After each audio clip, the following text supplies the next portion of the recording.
예수, the troublemaker. 어떤 이들에게 예수님은 문제처럼 보일 수도 있고, 또 그는 어떤 면에서 너무나 독특하고 또 어떤 면에서는 골치 아픈 그런 존재였습니다. 그분이 가는 곳마다 수많은 무리들이 따라다녔고, 말씀이 때로는 따뜻했지만 때로는 뼈 아프도록 또 날카로웠습니다. 어떤 이들은 그의 권위 앞에 겁을 먹기도 했고, 또 그분의 말씀을 쉽사리 이해 못하기도 했습니다. 그런데도 누군가는 그를 메시아라 부르기 시작했고, 또 그의 기적이 그의 주장을 힘있게 뒷받침했습니다. 예수님이 가장 불편하게 만들었던 사람들이 누구냐면, 오늘 말씀의 배경이 되는 이 공회원들입니다. 안나스와 가야바와 대제사장들과 사내들인의 장로들, 이들은 청년 예수가 불편했습니다. 이들에게 가장 중요한 것, 꼭 지켜야 되는 게 있었습니다. 무엇이냐면 율법과 전통과 성전입니다. 비록 로마의 통치 아래에 있지만 예루살렘과 이스라엘 백성이 신앙의 자유와 또 이 율법과 전통과 성전을 지키기 위해서 이들은 큰 노력을 했습니다. 슬프지만 자유는 절대 공짜가 아닙니다. 그러다 보니 원치 않아도 로마의 총독에게 굽혀야 했고, 또 로마가 임명한 그런 분봉왕들하고 좋은 관계를 하기 위해 협약을 해야 했습니다. 이렇게 해서 겨우 백성과 성전을 지키고 그들의 체제를 유지할 수 있었던 것입니다. 열심히 해서 얻은 평화입니다. 근데 이들의 머릿속을 완전히 뒤흔들어버린 변수가 생겼는데, 그게 바로 the troublemaker, 예수입니다. 산헤드린의 평화를 깨는 존재. 특별히 이제 6월절을 앞두고 전국에서 순례객들이 이제 몰려들고 있는 상황에서 예수님은 호산나라는 열광적인 환호를 등에 업고 예루살렘에 입성을 하셨습니다.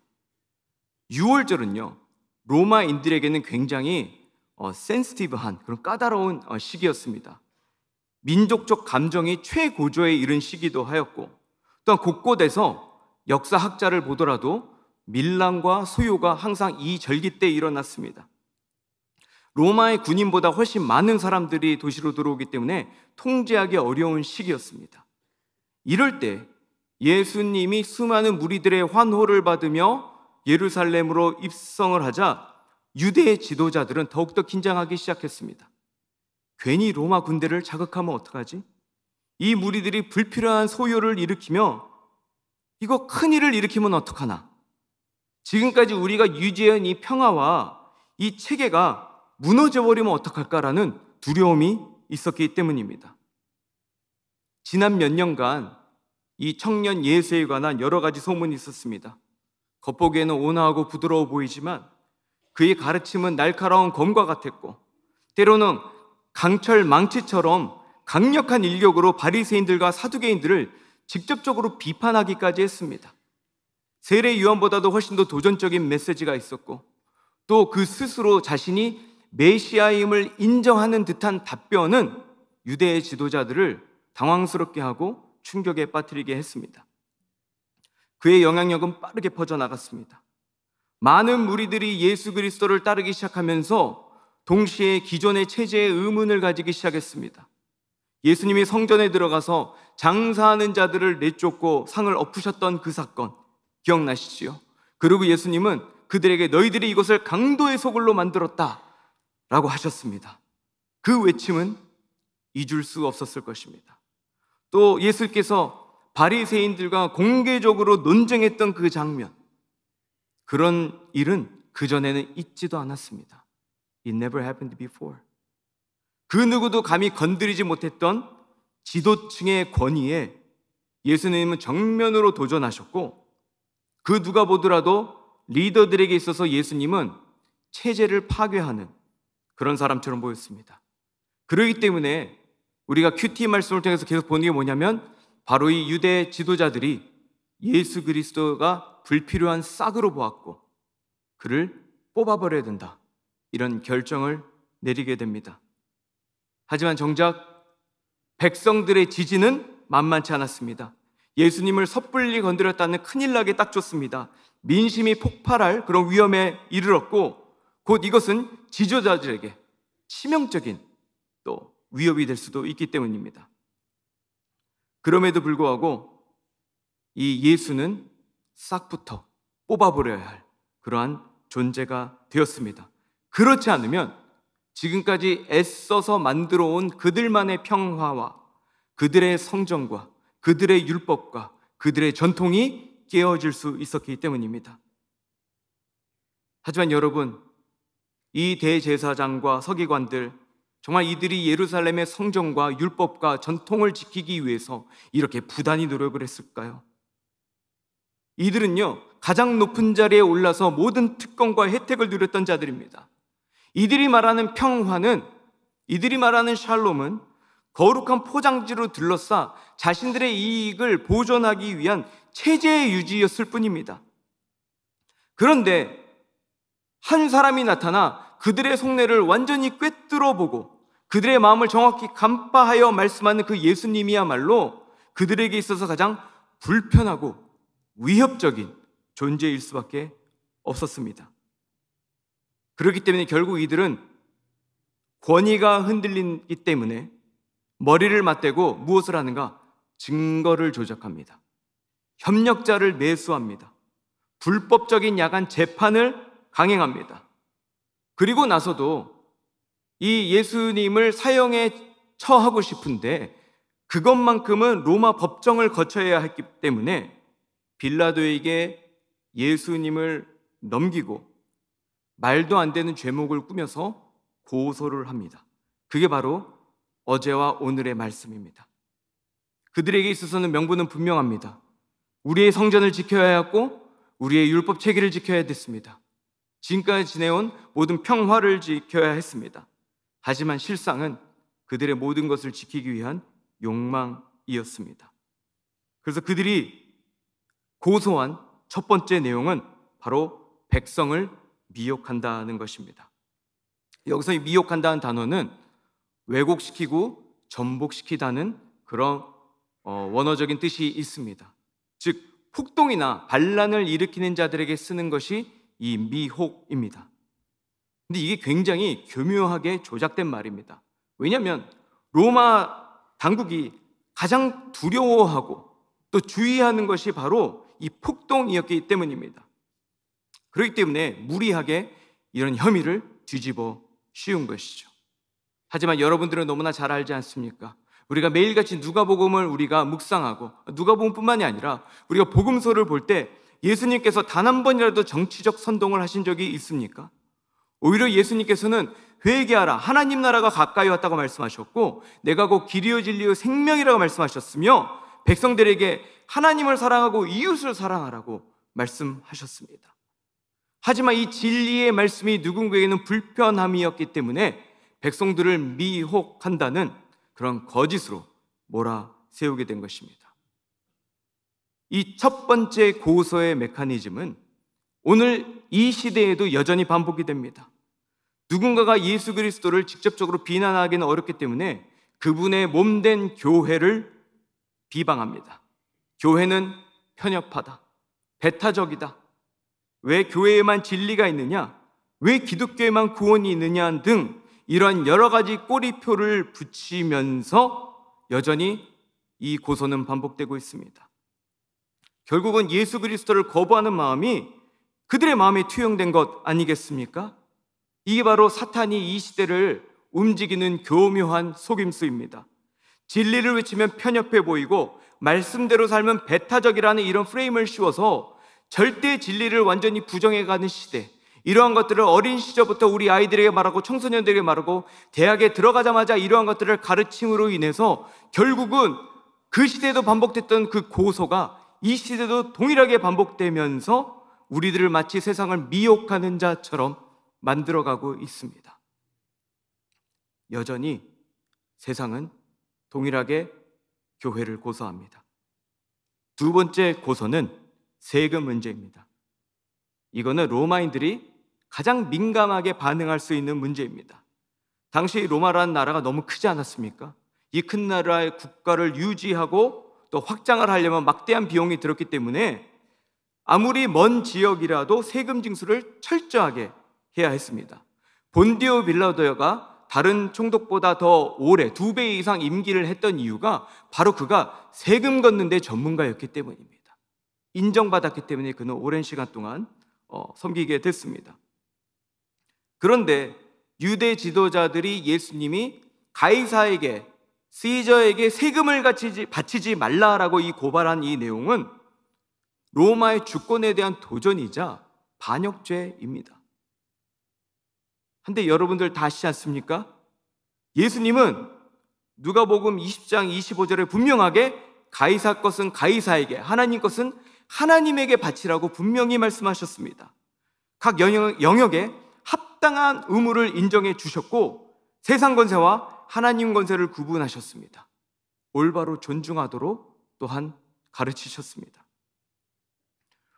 오늘날에도 가짜 뉴스와 왜곡된 보도들은 교회가 마치 문제가 있는 것처럼 그런 인상을 심어주려고 계속 시도하고 있습니다. 제가 신학교 다닐 때 언론인 출신의 한 목사님께서 저희들에게 말씀해 주신 게, 어떤 일이 있어도 뉴스 인터뷰는 피하라 라는 말을 한 적이 있습니다. 그 이유는 인터뷰를 하면 필요한 말만 골라내서 초단위로 편집을 할 수 있다는 겁니다. 그래서 내가 원하는 대로 그대로 프레임을 만들 수 있다라고 저희들에게 말씀해 주셨던 것이 기억이 납니다. 마찬가지로 SNS를 통해서 전체적인 맥락을 무시한 채 한 부분만 보여주면서 거짓 정보를 퍼뜨리는, 거짓 교회의 이미지를 만드는 경우가 얼마나 많습니까? 이 예수님께서 당하셨던 거짓 고소처럼 사탄은 여전히 이 시대에도 이러한 교묘한 방법으로 교회를 고소하고 있습니다. 이런 교묘한 방법으로 많은 사람들을 현혹합니다.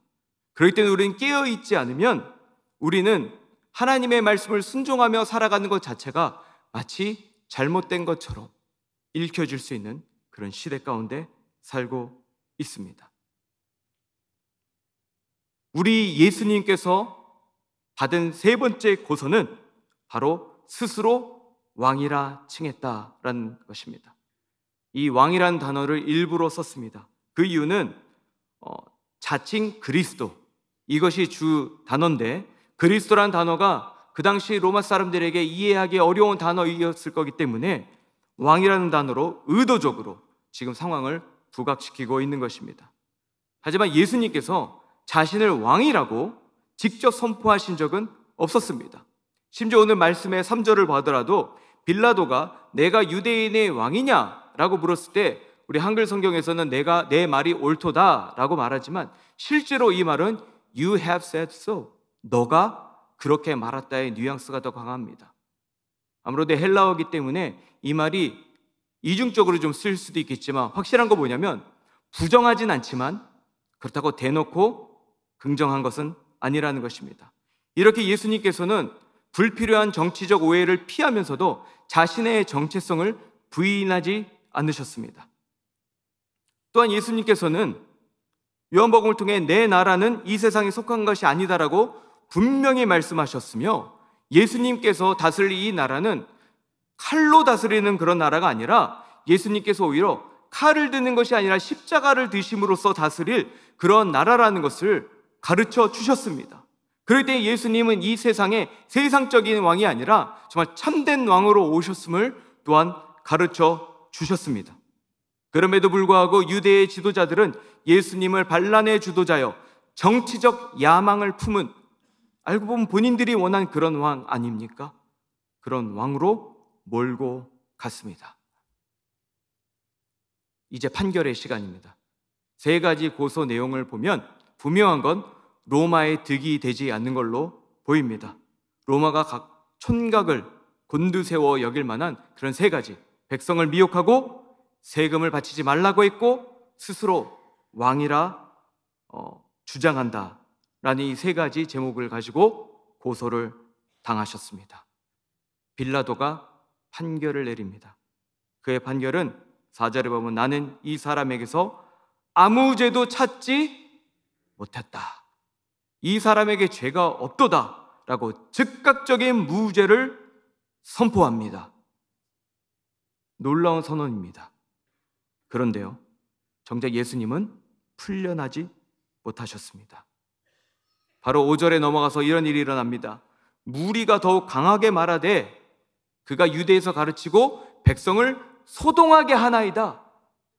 무죄를 선고하자마자 지금 무리들이 격분하여 강하게 이야기하기 시작합니다. 빌라도는 세금을 걷는 의무도 있지만 또 다른 의무가 있습니다. 바로 폭동이 일어나지 않으며 평화를 유지해야 하는 것입니다.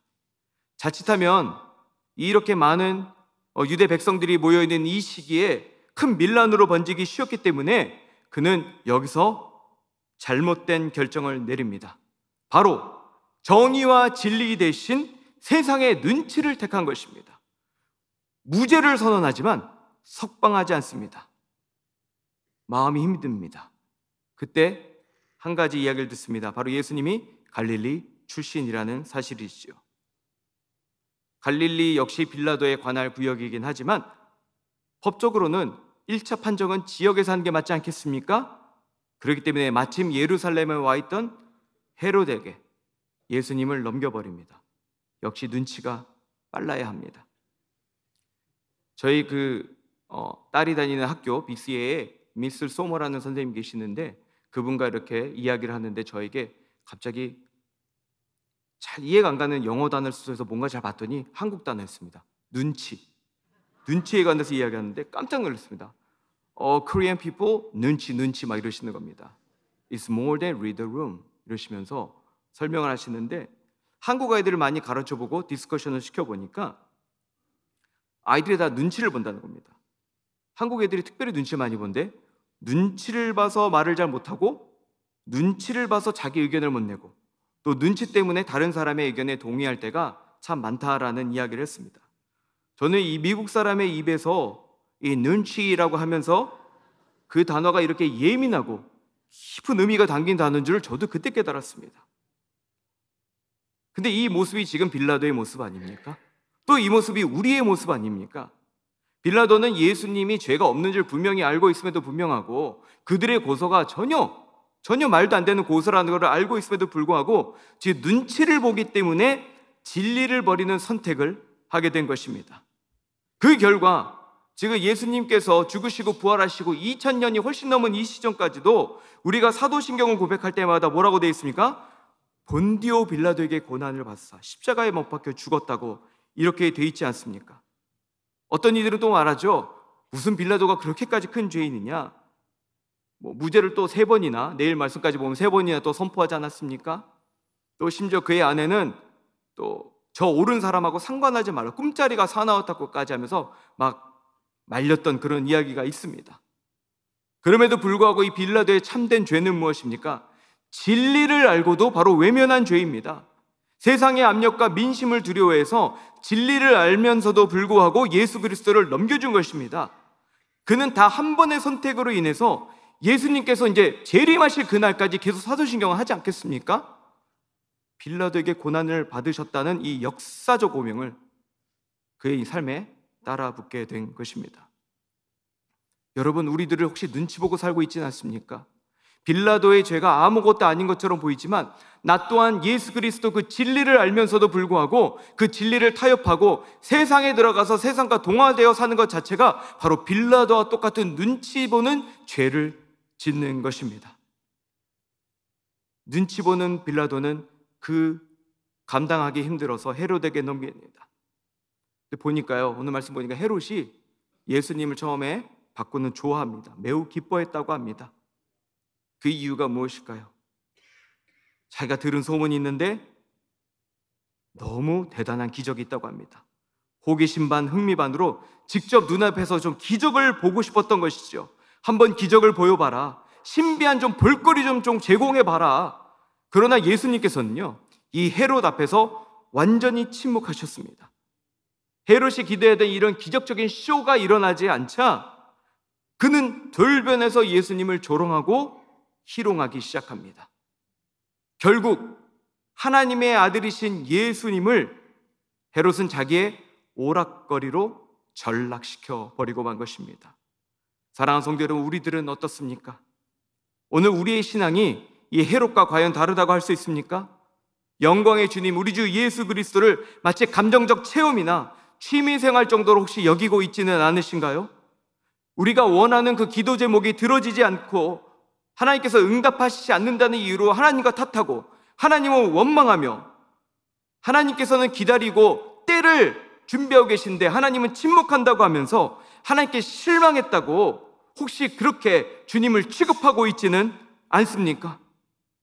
아니면 그 화려함, 유튜브에서 그 화려한 찬양이나 감동적인 설교를 찾아다니면서도 막상 내 마음을 찌르고 회개를 일으키는 그 진리의 말씀은 애써서 귀를 막아버리는 것, 그것이 바로 헤롯과 같은 그런 죄 아니겠습니까?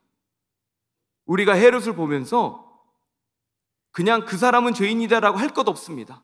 왜냐하면 이 시대에도 수많은 이들이 동일하게 헤롯과 같이 예수 그리스도를 마치 나의 기적이나 소원이나 들어주는 그런 가벼운 존재로 여길 때가 너무나 많기 때문입니다. 이렇게 말도 안 되는 재판, 1900년대 초인가요? 하버드의 한 법학자는 이 재판을 다시 현재의 법으로 평가를 하면서 말했죠. 도저히 말이도 되지 않는 최악의 재판이다. 이 최악의 재판 가운데 예수 그리스도를 변호하는 이도 없었고 심지어 예수님도 항변하지 않습니다. 지금까지 우리는 그리스도를 고소한 유대 지도자와 다뤘던 빌라도와 헤롯을 살펴보았습니다. 이 모든 상황 가운데 한 가지는 처음부터 끝까지 변하지 않고 한결같은 게 있습니다. 그것은 바로 예수 그리스도의 침묵입니다. 어떻게 이렇게 불의한 재판에서 침묵하실 수 있을까요? 왜 예수님은 아무 말씀도 하지 않으신 것일까요? 하지만 이 침묵은 절대 약함이 아닙니다. 이 침묵은 약함이 아니라 강함입니다. 예수 그리스도의 침묵은 그리스도께서 무기력함이 아니라 하나님의 뜻을 이루시기 위한 능동적이고 적극적인 순종이었습니다. 예수 그리스도의 침묵은 진리를 감추기 위한 침묵이 아니라 죄인된 우리들을 오히려 감춰주시기 위한 하나님의 사랑입니다. 그렇기 때문에 이사야 53장 7절은 이렇게 말합니다. 그가 곤욕을 당하여 괴로울 때에도 그의 입을 열지 아니하였으며 마치 도수장으로 끌려가는 어린 양과 털 깎는 자 앞에서 잠잠한 양같이 그의 입을 열지 아니하였도다. 우리 주 예수님께서는 침묵으로 그 예언을 이루어 주시며 침묵으로 우리들을 오히려 감싸 주십니다. 하나님이 변호가 필요할까요? 예수님은 왕이십니다. 왕 중의 왕이십니다. 예수님은 자신을 변호할 필요가 없습니다. 온 우주를 창조하시고 공의와 진리 그 자체이신 예수님께 도대체 누가 정말 시비를 걸 수 있겠습니까? 죄가 전혀 없으시기 때문에 해명조차 할 이유도 없습니다. 이런 왕 중의 왕께는 변호라는 단어 자체도 어울리지 않습니다. 변호는 죄인에게 필요한 것입니다. 아무것도 막아낼 능력이 없는 자에게 필요한 게 변호입니다. 하지만 왕이신 우리 예수 그리스도께서는 죄인의 자리에 직접 서셨습니다. 내가 받아야 할 재판을 대신 받으셨습니다. 그리고 그 재판장에서 항변할 수 있음에도 침묵하심으로 우리를 살려주셨습니다. 예수님께서 침묵하셨기 때문에 내가 서야 할 자리에 예수 그리스도께서 서셨습니다. 예수께서 침묵하셨기 때문에 내가 들어야 할 정죄의 고소를 예수님이 대신 들으셨습니다. 예수님께서 침묵하셨기 때문에 그분께서 십자가의 길을 감당하심으로 내가 받아야 할 심판을 짊어지셨습니다. 사랑하는 성도 여러분, 오늘 이루어지고 있는 이 본문의 재판은 단지 누군가의 억울한 그러한 재판 사건이 아닙니다. 거짓 증언과 불의한 판결 가운데 우리는 그 예수 그리스도에서 걸어간 발자취를 바라보며 그의 침묵을 보며 우리들의 영적인 삶을 돌아보는 시간입니다. 지금 여러분들은 그리스도의 침묵의 재판장에 어떻게 서 계십니까? 어떤 모습으로 그 재판장에 지금 서서 계십니까? 대제사장과 산헤드린처럼 하나님의 말씀을 자기 마음대로 해석하고 있지는 않습니까? 빌라도처럼 진리를 알면서도 적용하지 않고 손을 물에 씻으며 회피하고 있지는 않습니까? 헤롯처럼 예수님을 그저 기적을 베푸는 그러한 편리한 그냥 기복적인 그런 도구로 여기고 있지 않습니까? 사실 예수님께서 받으셔야 할 이 모든 고난은 우리들에게 책임이 있습니다. 내가 그리스도의 고난에 책임 있는 자입니다. 하지만 우리 주 예수님께서는 내가 비난받아야 마땅할 그 자리에 서셔서 침묵으로 지켜주셨습니다. 우리가 오늘부터 시작해 5일 동안 고난주간 저녁 예배로 나아갑니다. 우리의 이 첫날을 우리가 그리스도의 침묵을 깊이 묵상하는 시간이 되면 좋겠습니다. 이 그리스도의 침묵 앞에서 우리가 우리 스스로를 보기 원합니다. 내가 바로 이 공회 대제사장이고, 내가 바로 이 빌라도와 같은 존재이고, 내가 바로 이 헤롯과 같은 존재임을 인정하고 그리스도의 침묵을 묵상하며 회개하는 시간이 되기를 바랍니다. 또한 우리가 그리스도의 이 십자가를 바라보며 이 침묵을 묵상하며 바로 주님의 순종과 사랑이 이 침묵이었음을 깨닫고 새로운 결단으로 나아가는 우리 사랑하는 베델의 모든 성도님 되시기를 주님의 이름으로 축원합니다.